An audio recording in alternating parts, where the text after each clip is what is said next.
बिस्मिल्लाहिर्रहमानिर्रहीम।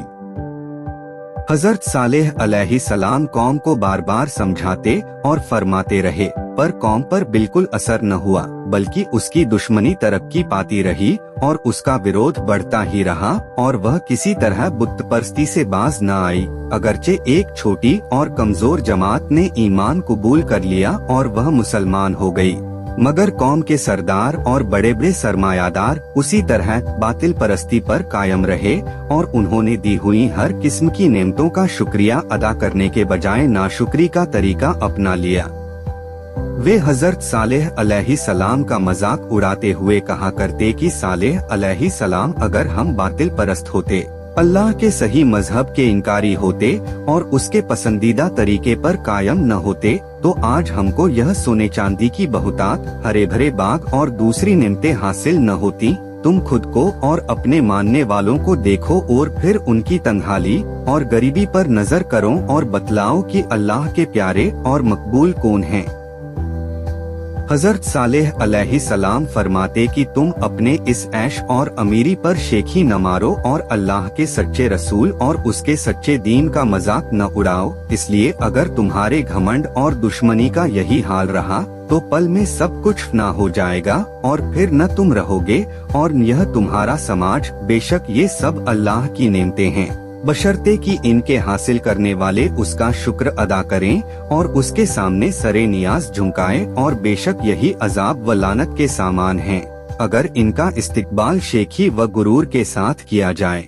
इसलिए यह समझना गलती है कि ऐश का हर सामान अल्लाह की खुशनुदी का नतीजा है।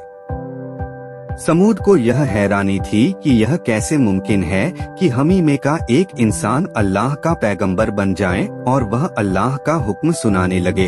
वे बड़े ताज्जुब से कहते कि हमारी मौजूदगी में उस पर खुदा की नसीहत उतरती है। यानी अगर ऐसा होना ही था तो इसके अहल हम थे, न कि सालेह अलैहिस्सलाम, और कभी अपनी कौम के कमजोर लोगों जो कि मुसलमान हो गए थे को खिताब करके कहते, क्या तुमको यकीन है कि बिला शुबहा सालेह अपने परवरदिगार का रसूल है? और मुसलमान जवाब देते, बेशक हम तो इसके लाए हुए पैगाम पर ईमान रखते हैं। तब ये कौम के इनकार करने वाले समुद कौम गुस्से में कहते, बेशक हमको उस चीज का जिस पर तुम्हारा ईमान है इनकार करते हैं। बहरहाल हजरत सालेह अलैहिस्सलाम की मगरूर व सरकश कौम ने उनकी पैगंबराना दावत व नसीहत को मानने से इनकार किया और अल्लाह के निशान मोजे का मुतालबा किया। तब सालेह ने अल्लाह के दरबार में दुआ की और कबूलियत के बाद अपनी कौम से फरमाया कि तुम्हारा मतलूब निशान ऊँटनी की शक्ल में यहाँ मौजूद है। देखो, अगर तुमने इसको तकलीफ पहुँचाई तो फिर यही हलाकत का सामान साबित होगा, और अल्लाह ने तुम्हारे और उसके दरमियान पानी के बारी तय कर दी है। एक दिन तुम्हारा है और एक दिन इसका, इसलिए इसमें फर्क न आए।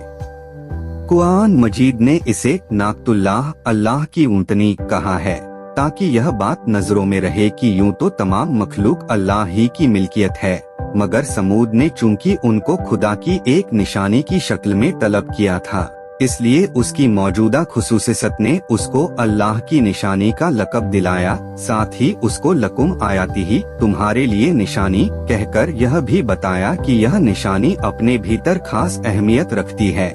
लेकिन बदकिस्मत कौम समूद ज्यादा देर तक इसको बर्दाश्त न कर सकी और एक दिन साजिश करके ऊँटनी को घायल कर डाला। हजरत सालेह को जब यह मालूम हुआ तो आंखों पे आंसू लाकर फरमाने लगे, बदबख्त कौम, आखिर तुझसे सब्र न हो सका। अब अल्लाह के अजाब का इंतजार कर, 3 दिन के बाद न टलने वाला अजाब आएगा और तुम सबको हमेशा के लिए तहस-नहस कर दिया जाएगा। समूद पर अजाब आने की निशानियां अगले सुबह से ही शुरू हो गई। यानी पहले दिन इन सबके चेहरे इस तरह पीले पड़ गए जैसा कि हर शुरुआती हालत में हो जाया करता है, और दूसरे दिन सबके चेहरे लाल थे, गोया खौफ दहशत का यह दूसरा दर्जा था, और तीसरे दिन इन सबके चेहरे स्याह थे और अंधेरा छाया हुआ था। यह खौफ व दहशत का वह तीसरा दर्जा है जिसके बाद मौत का दर्जा रह जाता है। बहरहाल इन 3 दिनों के बाद वादा किया गया वक्त आ पहुंचा और रात के वक्त एक हैबतनाक आवाज ने हर आदमी को उसी हालत में हलाक कर दिया जिस हालत में वह था। कुरान मजीद ने हलाक कर देने वाली आवाज को किसी जगह साइका, कड़कदार बिजली और किसी जगह रजफा, जलजला डाल देने वाली चीज, किसी जगह तागिया, दहशतनाक और कहीं सहा, चीख फरमाया।